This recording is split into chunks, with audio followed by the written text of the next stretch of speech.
تفسیر القرآن۔ آج کا سبق سورۃ النساء، آیت نمبر 155۔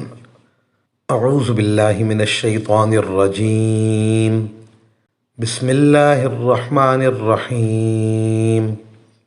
فَبِمَا نَقْضِهِم مِّيثَاقَهُمْ وَكُفْرِهِم بِآيَاتِ اللَّهِ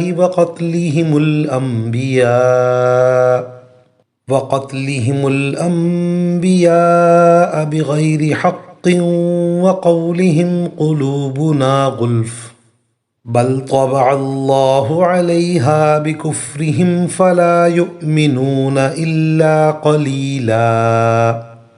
ترجمہ: پھر ان کے ساتھ جو کچھ ہوا وہ اس لیے کہ انہوں نے اپنا عہد توڑا، اللہ کی آیتوں کا انکار کیا، انبیاء کو ناحق قتل کیا، اور یہ کہا کہ ہمارے دلوں پر غلاف چڑھا ہوا ہے، حالانکہ حقیقت یہ ہے کہ ان کے کفر کی وجہ سے اللہ نے ان کے دلوں پر مہر لگا دی ہے، اس لیے وہ تھوڑی سی باتوں کے سوا کسی بات پر ایمان نہیں لاتے۔ اس آیت میں بہت سے مضامین مذکور ہیں: یہودیوں کا عہد توڑنا، اللہ کی آیات کا منکر ہونا، حضرات انبیاء کرام علیہم السلام کو ناحق قتل کرنا، اور یہودیوں کا یہ کہنا کہ ہمارے دلوں پر غلاف چڑھے ہوئے ہیں، جس کا مطلب یہ تھا کہ ہم اپنے دین پر بہت مضبوط ہیں، ہم پر کسی کی بات اثر انداز نہیں ہو سکتی۔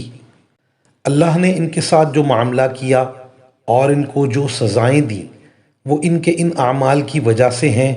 یہ بات نہیں کہ ان کے قلوب پر غلاف چڑھے ہوئے ہیں، بلکہ اللہ تعالیٰ نے ان کے کفر کی وجہ سے ان کے دلوں پر مہر مار دی ہے، جس کی وجہ سے وہ دولت ایمان سے محروم کر دیے گئے۔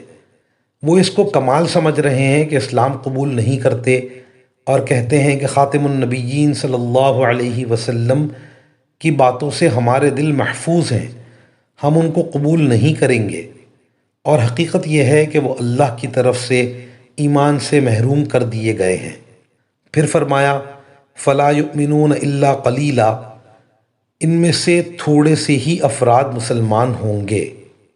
وآخر دعوانا ان الحمد للہ رب العالمین۔